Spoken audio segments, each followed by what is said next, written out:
En este canal varias veces hemos hablado de los orígenes del ser humano, dando por sentado que la hipótesis que manejamos es que él o los creadores no pertenecían a este mundo. Pero, ¿cuál fue el propósito de la creación de los seres humanos? ¿Será acaso que somos un experimento que empezó en un ambiente controlado, el así llamado Jardín del Edén? Un lugar perfecto en el que no hay enfermedad, en el que no existe la muerte y nadie padece sufrimiento, en el que todo es puro y perfecto y la vida puede discurrir sin ningún tipo de contratiempo. Pues de eso es de lo que vamos a hablar en este video.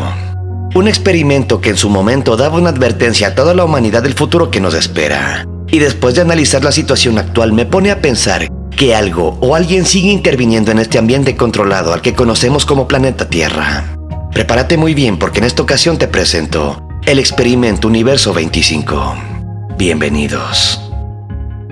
Desde el año 1946 hasta la década de los 70, un etólogo estadounidense realizó experimentos de población en decenas de miles de ratones, en condiciones que hoy causarían la cólera de grupos de defensa animal. En la década de los 60, el etólogo estadounidense John Calhoun realizó un experimento social que demostró la conducta de los ratones en condiciones ideales para la vida. Pero, ¿cómo se diseña una utopía? Este fue el punto de partida para que en 1968 Calhoun llevara a cabo un experimento único. Había creado un reino para ratones con todo aquello que pudieran necesitar para que la población creciera. Un paraíso perfecto que acabó convirtiéndose en una fortaleza infernal. Universo 25 no era el primer proyecto de este tipo. Calhoun pasó años estudiando el comportamiento de los ratones mientras trabajó para el NIM, por sus siglas en inglés National Institute of Mental Health, o Instituto Nacional de Salud Mental, experimentando con los efectos de una superpoblación de roedores a través de mundos artificiales a los que denominaba universos utópicos. Universo 25 fue probablemente el más famoso, tanto por infraestructura como por los aterradores resultados que dejaron una pregunta en el aire. ¿Será que este es el futuro que nos espera a los humanos? Estudios pre-Universo 25. Calhoun había acuñado el término Behavioral Sink o cloaca de comportamiento para describir el colapso que se producía en el comportamiento como resultado de un hacinamiento masivo. Durante años llevó a cabo estos estudios de excesos de población con experimentos, primero con ratas y luego con ratones.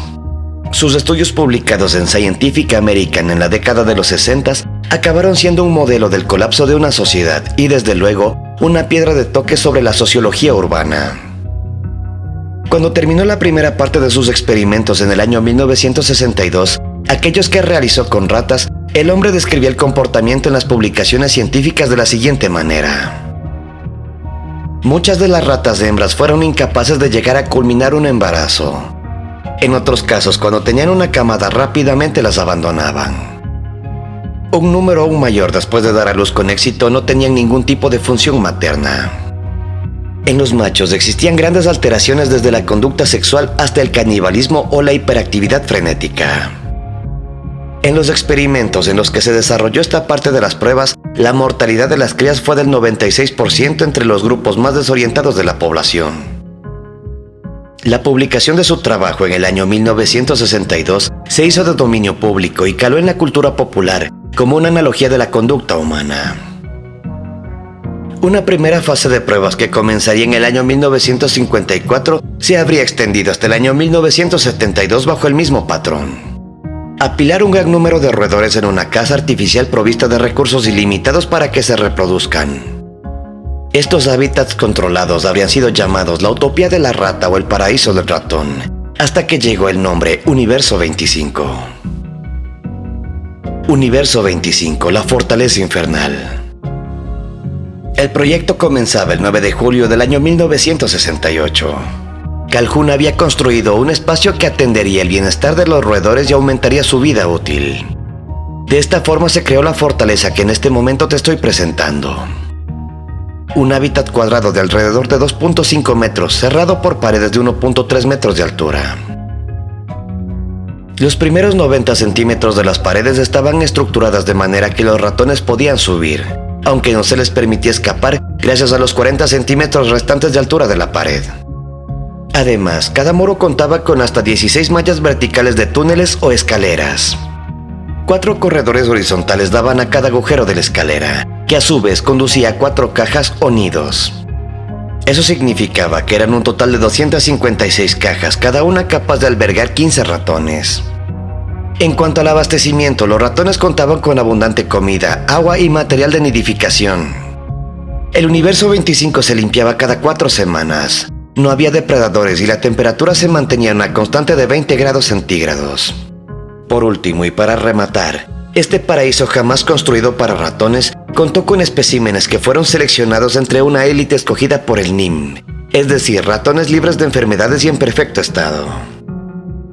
Es así que tenemos que, si bien estaba limitado en cuanto al espacio, el resto eran las condiciones perfectas para vivir en el paraíso ratonil.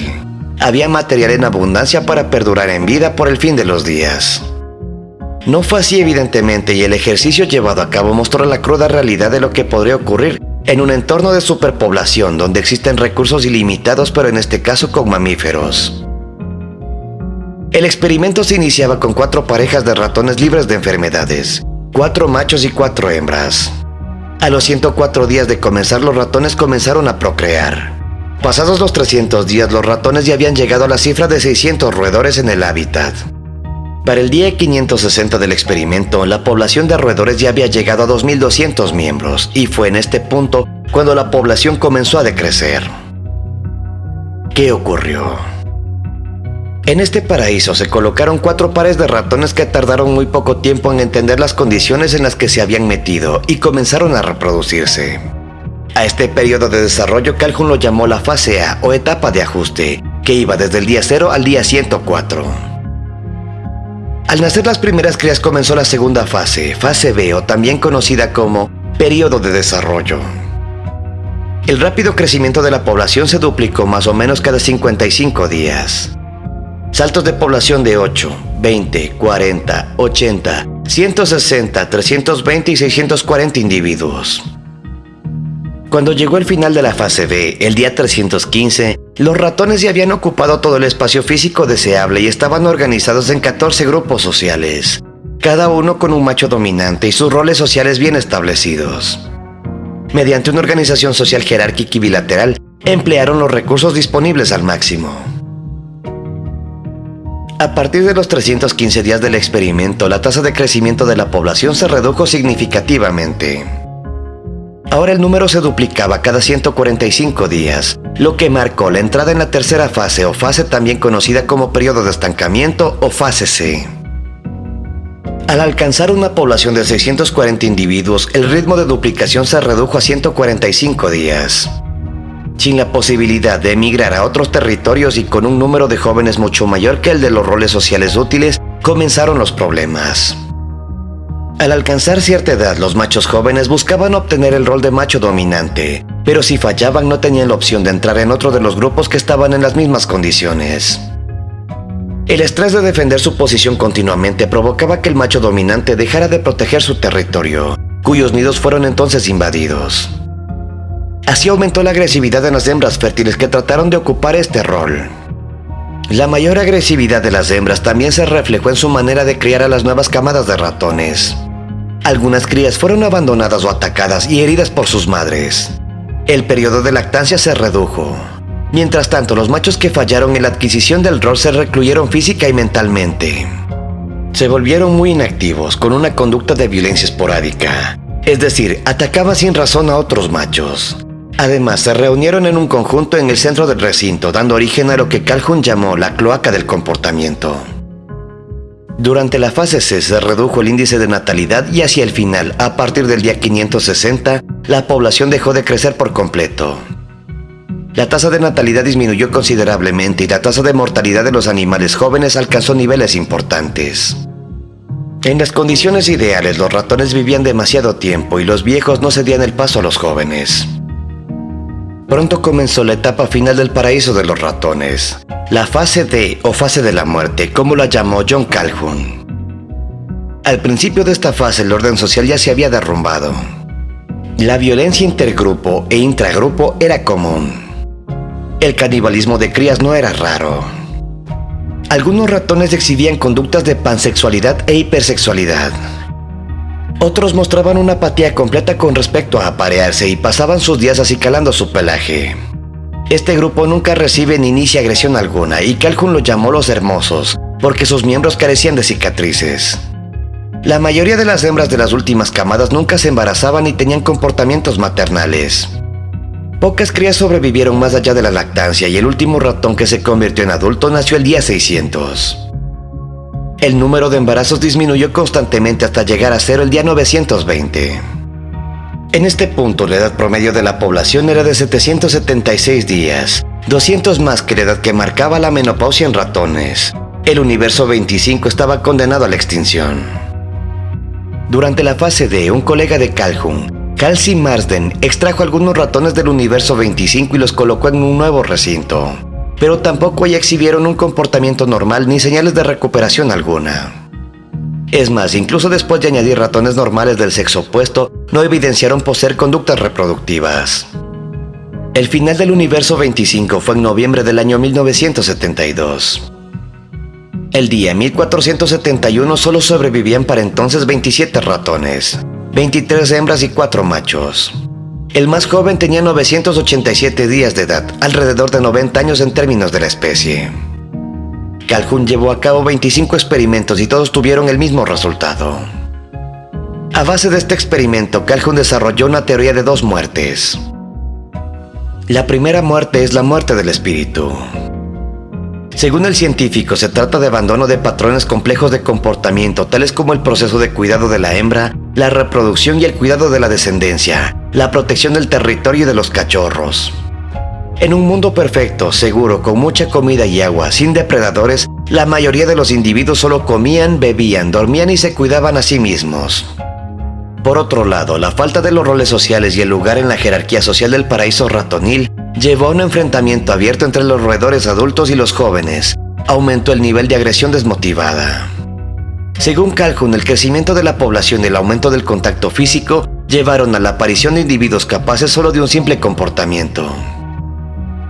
El experimento, cruel en sí mismo, habría sido un éxito, según explicaría Calhoun. En cierto modo, las criaturas habrían dejado de ser ratones mucho antes de su muerte. Una primera muerte que arruinó el espíritu y a la propia sociedad de manera tan profunda como lo haría la segunda muerte, la del cuerpo físico. Inspirados en H.G. Wells y George Orwell, los experimentos de Calhoun tuvieron una influencia explosiva en la cultura y las ciencias sociales de la década de los 60s y 70s, desde su primera publicación en la revista Scientific American en el año 1962. Aunque ya para mediados de los 70 sus experimentos se enfocaban más en aliviar los principales problemas de la sobrepoblación que en replicarlos, la imagen pública de Calhoun habría quedado irremediablemente ligada con macabros ensayos de extinción masiva y la cloaca del comportamiento. La academia poco a poco desechó sus ideas por la controversial extrapolación directa de poblaciones de ratas y ratones a grupos humanos, ya que Calhoun empleó términos antropomórficos para referirse a diferentes subgrupos de ratones. Este es un experimento aterrador que da mucho en qué pensar, sobre todo en la situación actual por la que está pasando nuestro mundo. Los ratones lo tenían todo para sobrevivir, todo menos espacio. Y es ahí cuando surge un nuevo problema, el colapso social que afecta a las capas de cada mamífero rompiendo la figura de cada uno desde el interior. ¿Será acaso que el planeta Tierra forma parte de un aterrador experimento como el de Calhoun? Pero en este caso, sería una figura divinizada la que se encuentra detrás de lo que nosotros conocemos como nuestro mundo, colocando individuos en lo que fue conocido como el Jardín del Edén, un ambiente controlado de experimentación que ha ido cambiando con el tiempo, modificando los roles de comportamiento a través de las eras y que hacen alusión a los individuos que fueron expuestos a través de las fases del experimento Universo 25. Extrapolar el comportamiento de los ratones a los humanos es cuanto menos difícil y arriesgado, dada nuestra mucho mayor complejidad. No obstante, hay similitudes que son evidentes y que como poco invitan a la reflexión. ¿Y tú qué opinas al respecto? ¿Será acaso que en estos momentos alguna fuente externa estaría interviniendo sobre nosotros como si experimentase con un grupo de ratones, enviando el bicho actual y así despoblar nuestro actual universo, para que el experimento humano no llegue aún a la fase D? Te dejo esta idea para que la reflexiones de esta noche entre tu conciencia y la almohada. Como siempre, con estos datos te invito a que profundices en el tema y a que saques tus propias conclusiones. Por favor, no dejes de compartirlas conmigo abajo en la caja de comentarios. Antes de finalizar el video, quiero dar un sincero agradecimiento a mi buen amigo y suscriptor Danilo Vega por hacer de mi conocimiento la existencia de este experimento. Un abrazo, amigo. Si el video te ha gustado, te invito a que le des un like y a que lo compartas con un amigo. De esta manera podemos llegar a más personas.